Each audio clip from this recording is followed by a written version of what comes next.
बच्चों इसके पहले वाले भाग में हमने बात की थी कि जो जनजाति है वो किस प्रकार से और किस किस क्षेत्र में रहती है और किस प्रकार से उसको परिभाषित किया जा सकता है। वहीं इसके दूसरे भाग में हमने बात की कि ये जनजातियां जो विशेष होती थी वो एक जगह से दूसरी जगह घुमंतु प्रवृत्ति की होती थी, उन्हें खानाबदोश जनजाति के नाम से जाना जाता था, उसके बारे में।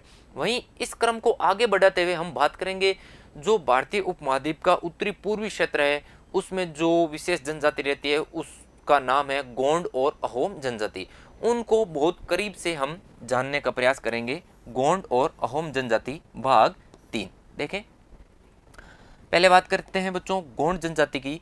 तो जो गोंडवाना क्षेत्र है नामक विशाल वन क्षेत्र है इसमें ये लोग रहते थे और इनके द्वारा स्थानांतरित कृषि की जाती थी। स्थानांतरित कृषि से तात्पर्य बच्चों जो एक स्थान से दूसरे स्थान को बदल बदल कर की जाने वाली कृषि है वो क्या कहलाते हैं, स्थानांतरित कृषि कहलाती है। जो भारतीय उपमहाद्वीप का जो मध्य वाला भाग है गोंडवाना क्षेत्र उसमें जो जनजाति रहती है उसका नाम क्या है, गोंड जनजाति। और इसके द्वारा क्या की जा रही है, स्थानांतरित कृषि की जा रही है।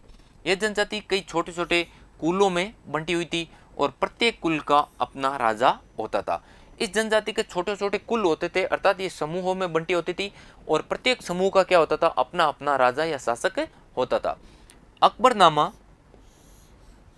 जिसकी रचना अबुल फजल ने की थी उसके अनुसार गढ़कटंगा के जो गोंड राज्य है उसमें कितने गांव थे, 70,000 गांव थे। अबुल फजल इस ग्रंथ के रचनाकार है अकबरनामा के और इनके अनुसार जो गढ़कटंगा का जो गोंड राज्य है उसमें कितने गांव थे बच्चों, 70,000 गांव थे। इन राज्यों की प्रशासनिक व्यवस्था क्या थी, केंद्रीकृत थी और ये राज्य गढ़ों में विभाजित थे। प्रत्येक गढ़ किसी खास गोंड कुल के नियंत्रण में होता था। ये पुनः क्या होते थे, 84 गांवों की इकाइयों में विभाजित होते थे और जिन्हें किस नाम से जानते थे, 84 के नाम से ही जानते थे। अर्थात इनका विभाजन आगे 84 में किया गया था। और 84 का उप विभाजन बात करें तो वो है बरहोतों में होता था। 84 में क्या होती थी बच्चों, बरहोतें होती थी जो 12 गांवों को मिलाकर बनती थी। अर्थात जो 12 गांवों का समूह होता था वो क्या कहलाता है, बरहोत कहलाता है। ये डायग्राम है बच्चों एक गोंड महिला का जो आप इसमें देख रहे हैं। अब देखें जो स्थानांतरित कृषि है वो क्या है, किसी वन प्रांत के पेड़ों और झाड़ियों को पहले काटा और जलाया जाता है, उसकी राख में क्या बो दी जाती है, फसल बो दी जाती है। अर्थात ये राख जो है बच्चों उस फसल के लिए उर्वरक का कार्य करती है, इसलिए इस राख के अंदर ही फसल को बो दिया जाता है। जब ये जमीन अपनी उर्वरता को खो देती है अर्थात उर्वरता इसकी क्या हो गई, खत्म हो गई, तब जमीन का दूसरा टुकड़ा साफ किया जाता है और इसी तरह से फसलें उगाई जाती है। अर्थात उदाहरण के लिए इस क्षेत्र में पहले क्या थे, वन थे और इन वनों को काट कर यहाँ पर इनको जलाकर जमीन को उर्वरता प्रदान करके यहाँ पर कृषि की जाती है। जब इसकी उर्वरक क्षमता जो है वो खत्म हो जाएगी तब इन जनजातियों के द्वारा दूसरे क्षेत्र के पेड़ या फिर जंगलों को साफ करके वहाँ पर इनको जला कर क्या की जाएगी, कृषि क्रियाएं की जाएगी। इसके लिए जो पहले वाला क्षेत्र है इसको छोड़ दिया जाएगा और दूसरे क्षेत्र के ऊपर इनके द्वारा कृषि की जाएगी। तो कृषि एक जगह से दूसरी जगह क्या हो रही है, स्थानांतरित हो रही। इसलिए इस विशेष प्रकार के कृषि को क्या कहेंगे, स्थानांतरित कृषि कहेंगे।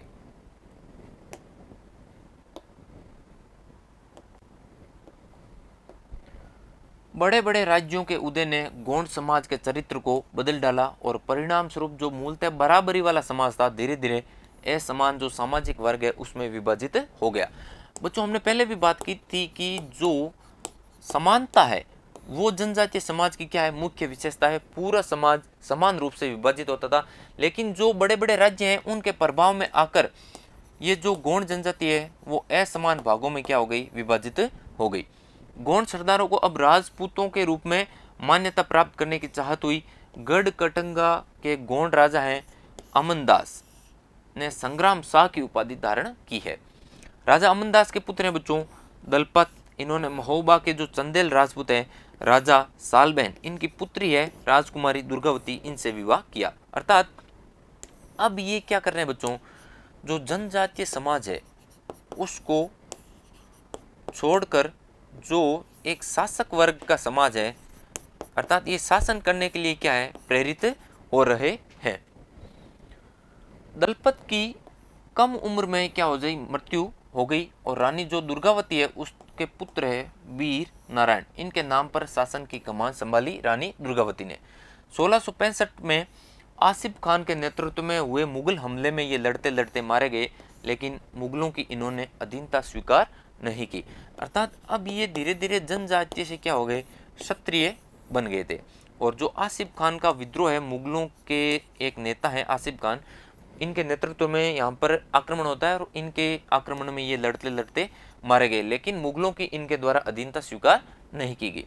समृद्ध जो गोंड राज्य है वो बच्चों हाथियों के निर्यात के लिए क्या था, प्रसिद्ध था। यहाँ पर अत्यधिक मात्रा में क्या थे, हाथी थे।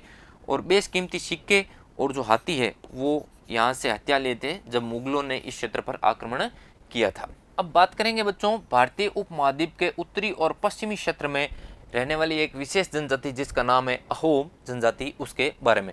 यह जनजाति वर्तमान का जो म्यांमार क्षेत्र है वहां से आकर जो ब्रह्मपुत्र घाटी है अर्थात अरुणाचल प्रदेश और जो वर्तमान में असम वाला क्षेत्र है उसमें आकर बस गई। इन्होंने मुइया लोगों की पुरानी जो राजनीतिक व्यवस्था थी उसका दमन करके नए राज्यों की स्थापना कर ली। अर्थात जो भूस्वामी होते थे उनको इस क्षेत्र में मुइया के नाम से जाना जाता था। इनकी व्यवस्था के ऊपर आक्रमण करके दमन करके इन्होंने इस क्षेत्र में एक नए राज्य की स्थापना कर दी। 16वीं सदी के दौरान उन्होंने चूटियों 1523 में और कोच हाजों 1581 में इनके राज्यों को भी अपने राज्य में मिला लिया। अर्थात ये यहाँ पे क्या कर रहे हैं, धीरे धीरे अपने क्षेत्र का विस्तार कर रहे हैं।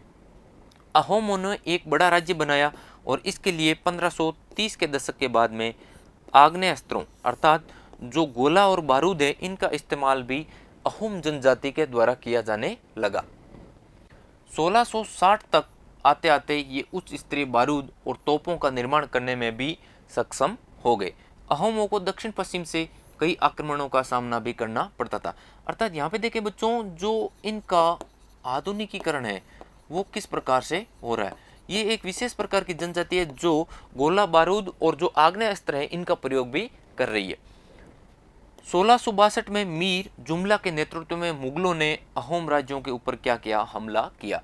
अर्थात मीर जुमला के नेतृत्व में मुगलों ने इनके ऊपर आक्रमण किया, लेकिन अधिक समय तक इनका प्रत्यक्ष नियंत्रण अहोमों के इस क्षेत्र पर नहीं रह सका, क्योंकि जो मुगल हैं इनका जो केंद्र है वो है बच्चों इस समय दिल्ली, और दिल्ली से इस क्षेत्र की दूरी अत्यधिक होने के कारण इनका प्रत्यक्ष नियंत्रण इस क्षेत्र के ऊपर अधिक समय तक नहीं रह सका।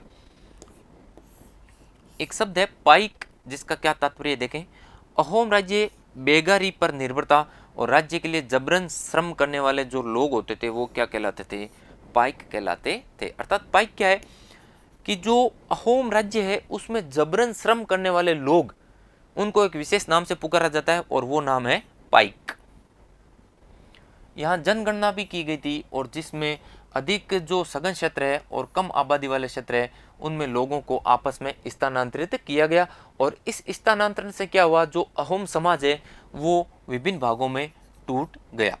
17वीं शताब्दी के प्रारंभ तक प्रशासन इनका काफी केंद्रीकृत हो चुका था। प्राय सभी वयस्क पुरुष युद्ध के दौरान सेना में अपनी सेवाएं प्रदान करते थे और अन्य समय में ये लोग क्या करते थे, सार्वजनिक जो निर्माण के कार्य हैं जैसे सड़कें हैं, भवन हैं, जो नदियों के ऊपर छोटे छोटे पुल हैं, इन सभी कार्यों में ये लोग क्या करते थे, अपना योगदान देते थे। एक शब्द है खेल। इस खेल का तात्पर्य बच्चों यहाँ पे कुछ अलग है। देखें कि अहोम समाज विभिन्न कुलों में विभाजित था और जो अहोम समाज के कुल हैं ये क्या कहलाते हैं, खेल कहलाते हैं। अर्थात यहाँ पर खेल का अर्थ है जो अहोम जनजाति है इनके कुल से, ये ध्यान रखें। एक खेल के अर्थात जो कुल है इसके नियंत्रण में कई गांव होते थे और किसानों को अपने ग्राम समुदाय के द्वारा क्या दी जाती थी, जमीन दान में दी जाती थी खेती करने के लिए। प्रारंभ में अहोम लोग अपने जनजातीय देवताओं की उपासना करते थे, लेकिन 17वीं सदी के प्रारंभ में ब्राह्मणों के प्रभाव में भी यहाँ पे बढ़ोतरी देखी जा सकती है। एक शासक है शिव सिंह, 1714 से 1744 के काल में ये शासन करते हैं यहाँ पे, उसके शासनकाल में हिंदू धर्म वहाँ का क्या बन गया था, प्रधान धर्म बन गया धीरे धीरे। लेकिन अहोम राजाओं के द्वारा जो इनकी पारंपरिक आस्थाएं अर्थात इनकी जो मूल संस्कृति है उस संस्कृति को भी इनके द्वारा त्यागा नहीं गया। अर्थात यहाँ पर विभिन्न संस्कृतियों का मिलन देखा जा सकता है। अर्थात इनके द्वारा क्या है, हिंदू धर्म का प्रभाव भी इनके ऊपर पड़ रहा है, लेकिन ये जो अपनी पारंपरिक संस्कृति और जो आस्थाएं हैं उनका त्याग भी नहीं कर रहे हैं। इस डायग्राम में कान के आभूषण है जो कबोई नागा जनजाति है मणिपुर की, उसके द्वारा बनाए गए हैं और उनके द्वारा ये उपयोग में लिए जाते हैं। अहोम समाज में जो कवि और विद्वान होते थे इनको जमीनें दान में दी जाती थी और नाट्य कर्म को प्रोत्साहन भी इन समाजों में दिया जाता था। संस्कृत की महत्वपूर्ण कृतियों को स्थानीय भाषा में ये अनुवाद करते थे और बुरंजी नामक ऐतिहासिक कृति को इन्होंने अहोम भाषा और बाद में जो असमी भाषा है इनमें लिखा। अर्थात जो बुरंजी कृति है वो अहोम जनजाति की महत्वपूर्ण ऐतिहासिक कृति है जिसे अहोम भाषा में लिखा गया और इसका अनुवाद बाद में असमी भाषा में भी किया गया है। निष्कर्ष की बात करें तो बच्चों इस समय उपमहाद्वीप के विभिन्न भागों में और विभिन्न जो समाज के कारक हैं उन सभी में बदलाव आ रहा था। वर्ण आधारित जो समाज है और जनजातीय लोग हैं वो एक दूसरे के साथ में लगातार संपर्क में आते रहते। इस आदान प्रदान ने दोनों को क्या किया, आपस में अनुकूलन और बदलाव की प्रक्रिया को चलाया। बहुत सी विभिन्न प्रकार की जो जनजातियां थी उन्होंने विभिन्न प्रकार की जो जीविकाएं हैं वो अपनाई और कालांतर में उनमें से कई जाति आधारित समाज में भी शामिल हो गए। तो यहाँ पे देखें जो वो वर्ण व्यवस्था है उससे समाज किधर की ओर जा रहा है, जाति व्यवस्था की ओर जा रहा है। तो इस प्रकार के जो बड़े बड़े परिवर्तन है वो यहाँ पे देखे जा सकते हैं। लेकिन कईयों ने जो जाति व्यवस्था है और जो सनातन का हिंदू धर्म है दोनों को ही नकार दिया। अब बात करें जाति व्यवस्था और हिंदू धर्म। अहोम जनजाति के क्षेत्र में ये दोनों ही क्या हो रहे थे, बढ़ रहे थे, अपना प्रभाव बढ़ा रहे थे।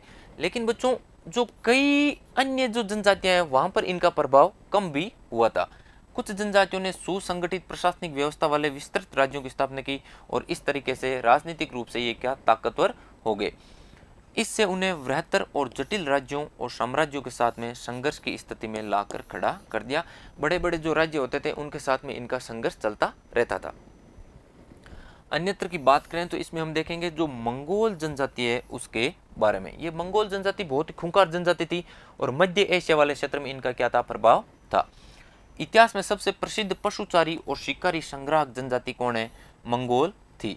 और ये मध्य एशिया के घास के मैदान जिन्हें स्टेपी के नाम से जाना जाता है, ये ध्यान रखें आप, भूगोल का प्रश्न है। और थोड़ा उत्तर की ओर वे वन प्रांतों में बसे हुए थे। 1206 में मंगोलों का नेता है चंगेज खां। मंगोल और तुर्की जनजातियों में एकता पैदा करके उन्हें शक्तिशाली सैन्य बल में बदल डाला चंगेज खान ने। और अपनी मृत्यु के समय अर्थात 1227 के आसपास में एक बड़े क्षेत्र का ये क्या था, शासक था। उसके उत्तराधिकारियों ने एक विशाल साम्राज्य खड़ा किया। इस साम्राज्य का नाम है बच्चों मुगल साम्राज्य। ये भी क्या थे, चंगेज खान के उत्तराधिकारी थे। अलग अलग समय में इसके अंतर्गत रूस, पूर्वी यूरोप और चीन और मध्य पूर्व का खासा बड़ा हिस्सा इसमें शामिल हो गया था और सुसंगठित सैन्य और प्रशासनिक व्यवस्थाएं इनकी थी। ये विभिन्न जातीय और धार्मिक समूहों के समर्थन पर आधारित थी। तो इस प्रकार से देखा बच्चों हमने कि जो जनजातीय लोग हैं इनमें गोंड जनजाति और अहोम जनजाति और इसके साथ में अन्यत्र की बात करें तो मंगोल जनजाति, इनके बारे में विस्तृत अध्ययन किया। इसी के साथ ये अध्याय यहीं समाप्त होता है। इसके अगले भाग में हम बात करेंगे इस अध्याय से संबंधित जो अभ्यास प्रश्न हैं उनके बारे में। तब तक के लिए धन्यवाद।